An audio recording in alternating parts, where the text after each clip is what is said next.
16 ans déjà depuis que Joseph Kabila est président en RDC. La rédaction vous propose les grandes lignes caractéristiques de son action à la tête de l'État. Les structures de leur provenance disent non. Et du ciel dénonce la démarche de l'Union libre de plateforme de la société civile de la RDC qui, selon elle, exige à tout prix la démission de Corneille Nangaa, Elodie Tamuzinda et Jean-Baptiste Ndundu. En tenant, le journal Patricia Amouli.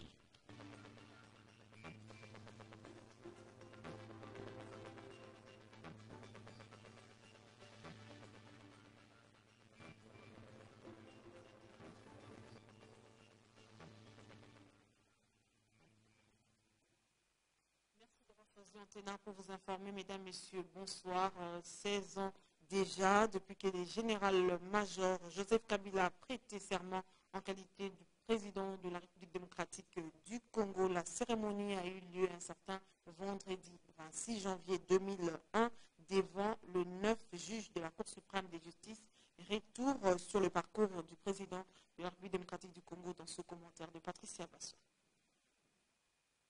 Ce fut un certain mercredi 24 janvier 2001, au cours de sa séance plénière tenue le même jour que l'Assemblée constituante et législative Parlement de transition investissait le général-major Joseph Kabila, président de la République et chef de l'État. Le tout nouveau magistrat suprême de la République démocratique du Congo n'avait à peine que 29 ans d'âge. L'histoire renseigne qu'à son accession aux hautes charges de l'État, le général-major fut présenté comme le président le plus jeune d'Afrique. C'est sur ses épaules frêles que reposaient de nombreux défis. Il arrivait au pouvoir dans un environnement particulièrement délicat, mais acceptait de porter sa croix. Dans son discours programme prononcé le vendredi 26 janvier, il décline les principaux axes de son action. Je cite, « Nous allons œuvrer pour une politique qui privilégie le dialogue et la réconciliation. » Il renchérit en promettant qu'une fois la paix retrouvée et l'intégrité territoriale, son action consistera à préparer des élections libres et transparentes pour amener le peuple à se choisir lui-même son chef, celui qui présidera aux destinées de ce pays. Promesses ténues et plusieurs rencontres avec les différents protagonistes locaux et étrangers furent organisées en dehors des frontières nationales, telles qu'à Gaborone et à Addis Abeba, ville retenue pour le pré-dialogue. Finalement, le dialogue intercongolais proprement dit se déroule à Sun City en 2002. Une messe qui favorise les adversaires de Kabila, car d'ores et déjà, il ne pouvait plus diriger le pays seul. Et voilà que naquit la formule 1+4, un schéma original en son temps. Après 3 ans de transition, soit en 2006, le pays organise ses toutes premières élections libres, transparentes et démocratiques. Joseph Kabila, face à 33 candidats de l'opposition, gagne le scrutin. Exploit réédité en 2011, car il l'emporte une seconde fois sur les 11 candidats en lice. 5 ans après, arrive l'échéance fatidique de 2016. Une année de tous les enjeux et même de tous les dangers, car marquant la fin du dernier mandat du président de la République. On retiendra que de ses 16 ans au pouvoir, Joseph Kabila, qui au départ était sous-estimé, aura démontré à la face du monde qu'il a été un habile sprinter. Voilà, dans l'actualité également, les travaux des arrangements particuliers ont repris aujourd'hui en fin d'après-midi au centre interdiocésain. Les politiques sont en train de discuter sur les partages des postes de portefeuille, sujet auquel ils ne se sont pas totalement mis d'accord. Notons qu'ils poursuivent cette fois les travaux, un jour, un sujet, dans l'espoir de vite boucler, car les évêques ont également martelé sur la nécessité de tout finir avec les arrangements particuliers. Et puis, l'Union libre de plateforme de la société civile demande la démission de 3 membres de la plénière de la Commission électorale nationale indépendante CENI, la Commission d'éducation civique et d'observation électorale et du SEC, dénonce cette démarche et brandit l'article 10 de la loi créant la CENI à l'heure qu'il est. Vouloir changer les animateurs de la Commission électorale nationale indépendante risquerait de retarder les élections, nous disent Éric Izami et David Tembeni. L'Union libre de plateforme de la société civile de la RDC exige la démission en série de Corneille Nangaa, Elodie Tamuzinda et Jean-Baptiste Ndundu de la CENI. Les du ciel, structure qui milite pour la Commission d'éducation civique et observation électorale, brandit l'article 10 de la loi créant la CENI et dit non à cette démarche. Dénonce avec énergie le comportement de certains acteurs de la société civile prétendant que les délégués de la société civile à la CENI sont en disgrâce avec eux. Et du ciel, la grande des commissions d'éducation civique et observation électorale rappelle à l'opinion tant nationale qu'internationale que les délégués de la société civile à la CENI sont issus de 3 composantes suivantes. Selon l'article 10 de la loi portant organisation et fonctionnement de la CENI, composante éducation civique et électorale, composante confession religieuse, composante défense et droit des organisations de la femme. Par conséquent, toute tentative de déstabilisation de la CENI à travers des délégués de la société civile est inopportune. De l'avis de plusieurs Congolais désireux de vivre les élections à la bonne date, vouloir changer la configuration actuelle de la plénière de la CENI, c'est retarder simplement les opérations des élections. Encore, les femmes négligent leur puissance électorale, c'est ce qui est dit. Donc, comment briser les plafonds de verre pour les femmes candidates aux élections? Œuvre de Dieudonné Mérimont, ancien rapporteur de la CEI de 2003 à 2010, présenté ce jeudi 26 janvier à l'hôtel Vénus. C'était en présence d'un parterre d'invités, parmi eux Corneille Nangaa, président de la Commission électorale nationale indépendante. Dieu merci, Nzob Mabiala Mathieu Ngadibofi. À la santé des femmes de la République démocratique du Congo et à la lumière qui est faite à leur travail à travers cette image. C'est pour briser les stéréotypes liés au gender que Dieudonné Mérimont Moulongo a écrit ce livre « Comment briser le plafond de verre pour les femmes candidates aux élections en RD Congo ». Un livre écrit du fait du phénomène du féminisme qui est manifeste à travers le monde et surtout en Afrique, car en effet, les femmes participent au vote mais n'y sont pas élues. Pourtant, en RDC, tel que le dit le livre, des mesures sont prises sur le plan légal pour éradiquer la discrimination positive, le fait savoir également Corneille Nangaa, président de la CENI. L'auteur de l'ouvrage qui justifie notre présence en ces lieux reconnaît les progrès réalisés, mais les trouve insuffisants. Les femmes votent et peuvent être élues, mais avec des chances inégales à celles des hommes. Des quotas ont été institués, notamment 30% en ce qui concerne notre pays. Mais la réalité est encore loin du théorique. Les politiques en direction des femmes, dit-il, ne sont pas souvent accompagnées de mesures expresses de mise en œuvre. Le professeur Jean-Louis Essambo, qui a présenté cet ouvrage, a relevé qu'il est couché sur 168 pages. Il comporte 10 chapitres précédés d'une introduction et d'une conclusion à sa fin. Mais comment briser le plafond de verre avec près de 53% des femmes en relais? Réponse: les femmes doivent reconnaître leur puissance électoraliste, s'engager formellement en politique et être audacieuses. Publié aux éditions L'Harmattan, ce livre est dédié à feu Monsieur l'abbé Apollinaire Malou Malou Moulungu. À présent, politique, la dynamique de l'opposition politique RD congolaise est-elle dirigée par 2 modérateurs? Cette question taraude encore les esprits de compatriotes congolais. En réaction à cette préoccupation, Eva Mwakassa, président de la force politique nouvelle, déclare que la plateforme est une et indivisible. La suite avec Sylvain Kapambo-Sengele. Un malaise s'est fait observer depuis un temps à Kinshasa au sein de la dynamique de l'opposition. Claudel Loubaya a été désigné modérateur de cette plateforme par un groupe, suspendant ainsi Gilbert Kiakoma de ses postes. Ces derniers bénéficient plutôt du soutien indéfectible de ses pairs, en l'occurrence Eva Mwakassa, président de la force politique nouvelle. Faut-il alors parler de la division de la dynamique de l'opposition pendant cette période de préparation des élections? La dynamique est plus que jamais unie.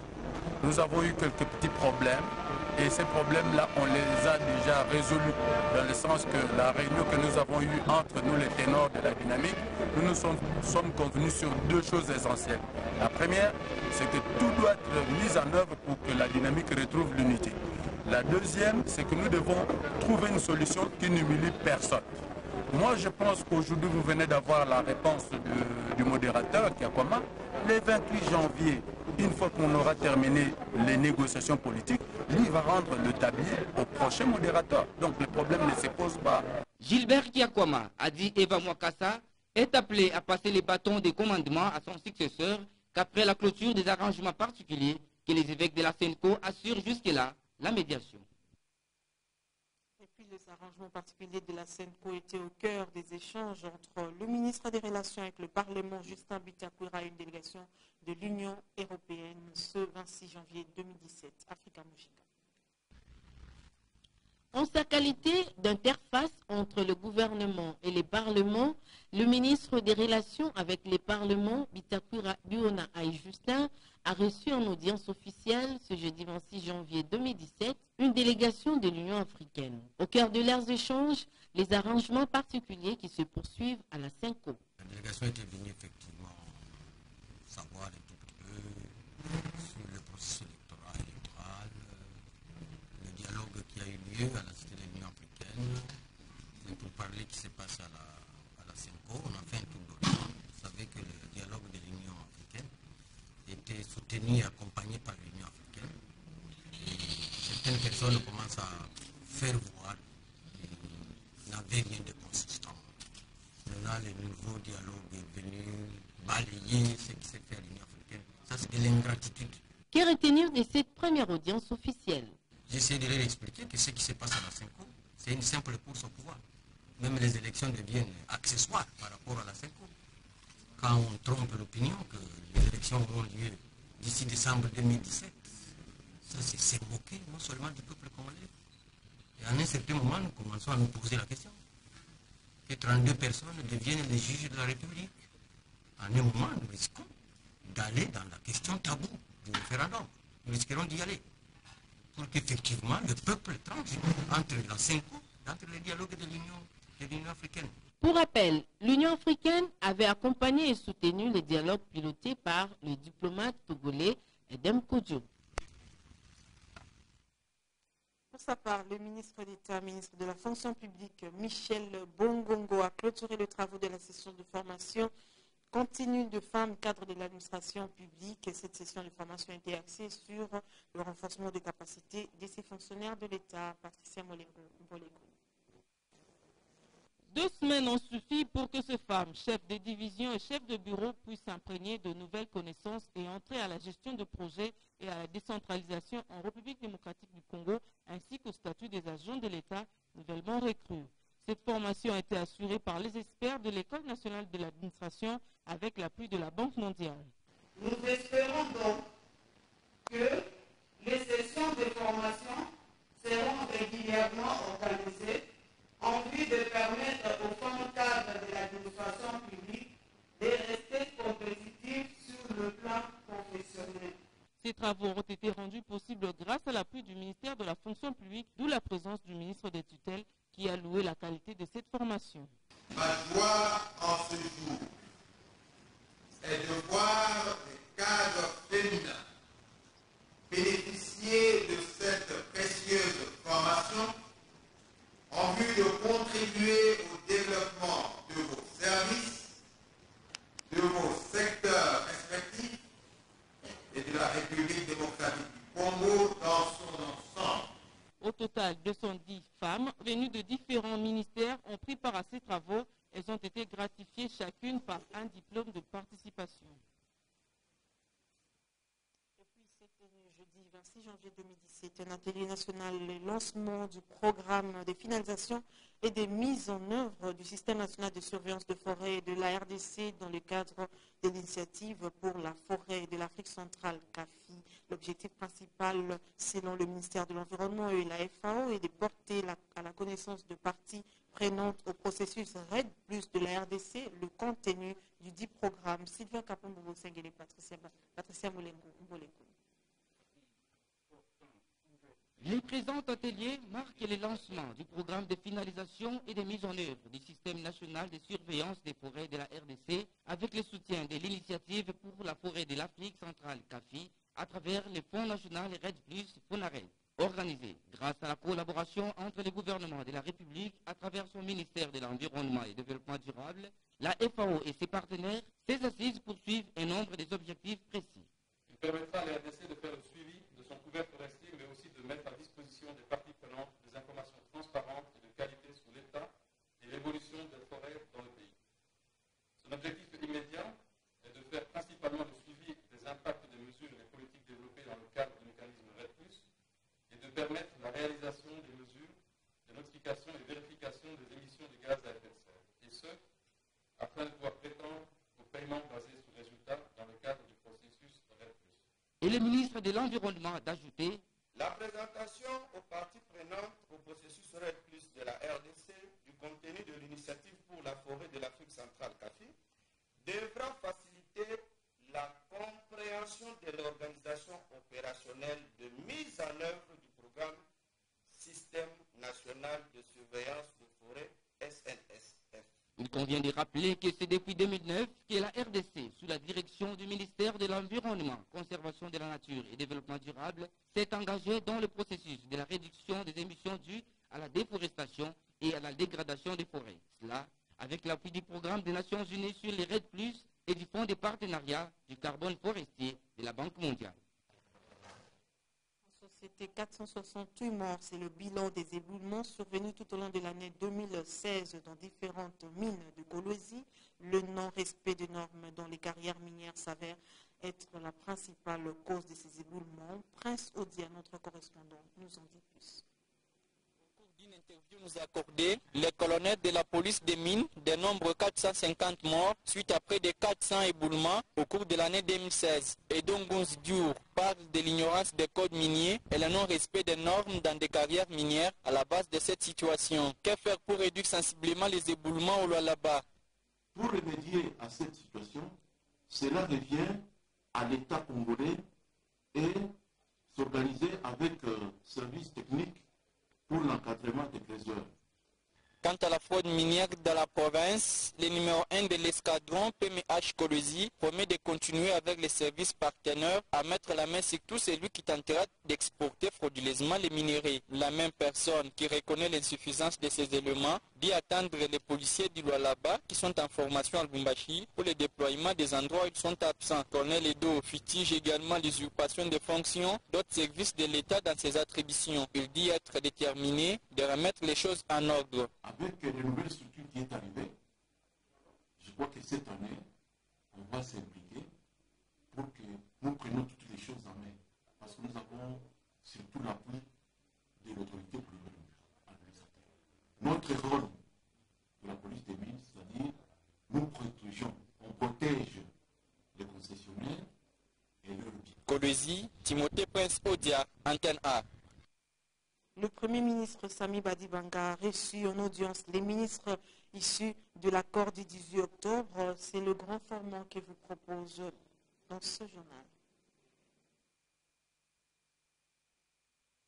Les enjeux politiques de l'heure étaient au centre des échanges entre le Premier ministre Sami Badibanga Ntita et le ministre de l'opposition signataire de l'accord du 18 octobre 2016. Après analyse de la situation à l'interdiocésain marquée par la poursuite des arrangements particuliers, notamment le partage des postes ministériels au sein du futur gouvernement, le camp Badibanga considère les pourparlers de la SENCO comme un non-événement. Ils ne sont pas représentés au sein de ces assises, a déclaré Justin Bitakuira. Nous, les membres du gouvernement issus de l'opposition au dialogue de la Cité de l'Union africaine, pour faire un tour des enjeux en face de nous aujourd'hui. Et nous avons pris comme décision que personne ne peut engager le membre du gouvernement de son Excellence, M. Sami Badibanga, dans le pourparler qui se passe à la SENCO.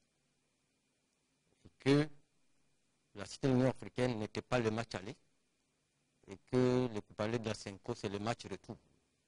Pour dire que j'étais capitaine à l'Union africaine et je reste capitaine à la SENCO. C'est deux accords différents. La force de l'accord de la Cité africaine, c'est d'abord la légalité juridique. C'est un accord ou un dialogue qui a été convoqué par une ordonnance du président de la République. Ce qui se passe à la SENCO, c'est un engagement verbal du chef de l'État avec la SENCO. Donc pour nous, nous considérons comme étant les plus renforcés constitutionnellement et légalement. Et nous considérons, la CENCO, que c'est des bons offices verbaux dont ils ont reçu du président de la République. Et pourtant, comme disent les juristes, le droit congolais, c'est un droit écrit. Et nous avons continué également à dire, vous allez constater que peut-être ceux qui sont allés à la CENCO, membres du gouvernement, ne sont pas avec nous, ils seront contactés et consultés par le Premier ministre lui-même pour leur dire que tout celui qui est à la CENCO, sa signature n'engage que sa structure et n'engage que lui-même. Ça ne nous engage pas. L'opposition issue du dialogue de la Cité de l'Union africaine est constituée de chefs de partis, une vingtaine de partis politiques.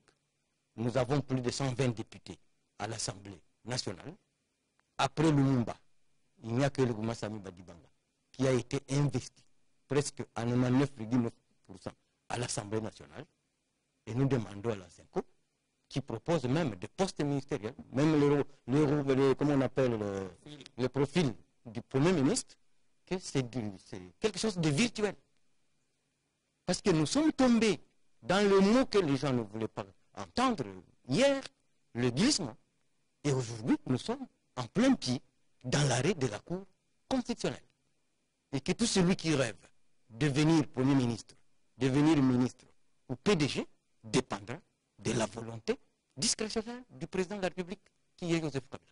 Justin Bitakwira, ministre de Relations avec les parlements, porte-parole de l'opposition politique Sami Badibanga, soutient haut et fort que la force de l'accord politique de la Cité de l'Union africaine réside dans sa légalité juridique. Quand la CENCO aura fini à donner des faveurs au rassemblement, il faut qu'il ait deux quartiers généraux. Qu'il finisse d'abord avec le rassemblement, et puis il viendra vers nous pour que nous lui disions que nous sommes là, et la tête de Sami Badibanga coûtera cher à la CENCO. Nous sommes juridiquement protégés, nous sommes constitutionnellement protégés, et ceux qui nous minimisent, nous allons faire alors les bruits, comme le fait le rassemblement, et nous allons doubler le bruit. Nous allons doubler le bruit 10 fois plus que le rassemblement. Comme ça, on nous respectera. Mais nous disons, et nous avons décidé, avec le président Sami Badibanga, que jamais, à cause d'un petit vent qui vient du centre interdiocésain, on va venir nous dire, maintenant démissionner. Nous ne démissionnerons pas. Nous avons été investis par l'Assemblée nationale. Nous sommes un gouvernement représenté à 43% des élus du peuple congolais. La popularité de Tshisekedi n'est pas les unités d'un téléphone qu'il a transféré à chaque membre de l'Assemblée, que nos premiers ne parlent de popularité. Donc demain, vous allez vous faire élire parce que moi, Tshisekedi, je vous ai transféré ma popularité. Jamais. Nous pesons plus que le rassemblement, 10 fois. Malgré la présence aux travaux sur les arrangements particuliers de José Makila, vice-premier ministre en charge de transport, de Jean-Lucien Boussa, ministre d'État en charge du plan, et Azarias Roubé-Ramaniwa, ministre d'État en charge de la décentralisation et réforme institutionnelle, le camp Sami Badibanga reste fidèle à son chef de file. Et nous allons découvrir ensemble cet avis des recrutements pour le poste de gestionnaire du projet Fonds mondial VIH-Sida et tuberculose. 2 postes à pourvoir, gestionnaire du projet Fonds mondial VIH-Sida et gestionnaire du projet Fonds mondial tuberculose, lieu Kinshasa, durée 1 an renouvelable après évaluation de la performance, titre de superviseur, coordonnateur national AI de la cellule d'appui et de gestion financière du ministère de la Santé publique et directeur du programme national de lutte contre les sida PNLS.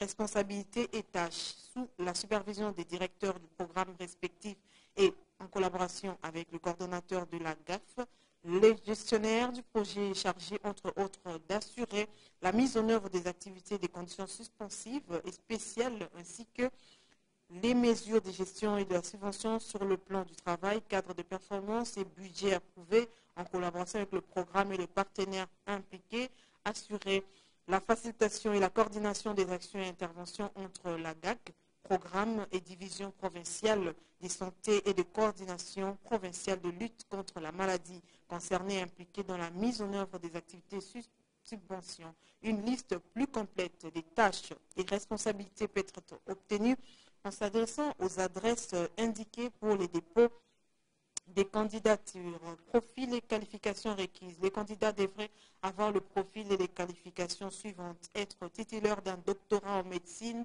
ou diplôme équivalent et maîtrise en santé publique au nom de 6 ans, au moins 6 ans d'expérience dans la lutte contre la maladie assortie de formation sur des domaines propres et ou liés au contrôle de cette épidémie ou autre expérience équivalente, au moins 10 ans d'expérience dans la gestion des services de santé en RDC au niveau intermédiaire ou national, avoir l'expérience des discussions, des négociations avec le bailleur, être disponible, libre de tout engagement dans les délais autorisés par la loi. Aptitude personnelle, être dynamique et capable de travailler en équipe, solide capacité de planification, d'anticipation et de travailler sous pression, forte capacité relationnelle, d'intelligence émotionnelle et de communication, solide capacité à travailler dans le contexte difficile et aptitude à s'adapter dans des conditions difficiles. Le dossier de candidature constitué d'une lettre de motivation, d'un curriculum taillé, rédigé suivant le modèle annexe au terme des références et photocopies des diplômes ou autres attestations académiques, photocopies des certificats des services et autres documents jugés nécessaires seront envoyés concomitamment aux deux adresses email suivantes: coordination.hr@cd.pwc.com et secrétariat.dep@minsanterdc.cd, où peuvent être déposés sous pli fermé avec mention de poste désiré au bureau du secrétariat général à la santé, 36 avenue de la Justice, Gombe, Kinshasa, ou au bureau de Private Waterhouse Croppers, immeuble Midema, 13 avenue Mongala, Gombe, Kinshasa, au plus tard le 15 février 2017 à 15h, heure de Kinshasa. L'ouverture de dossier des candidatures aura lieu le 16 février 2017 à partir de 9h30. Nous allons lire la presse. Le journaux paru ce 26 janvier ont été sélectionnés et commentés pour vous par Polydor Kassel.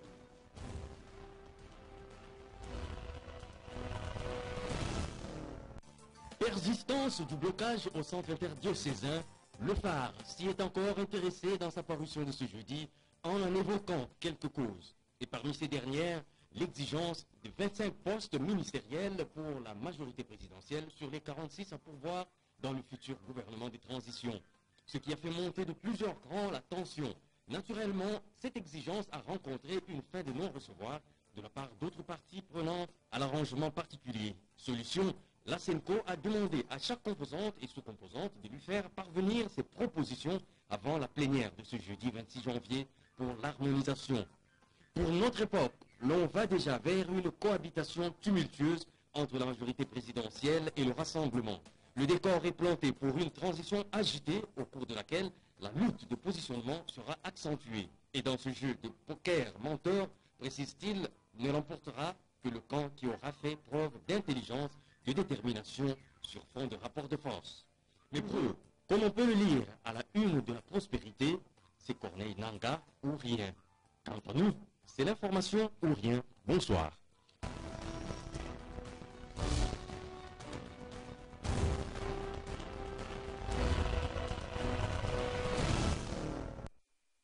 De Patricia Bassois, chef d'édition, David Tembeni et Blaise Dunda, les opérateurs de prise de vue de ce soir, Léonard Momeri, réalisateur, et toute l'équipe technique, nous disons merci de nous avoir suivis. Restez branchés au programme d'Antena. Au revoir.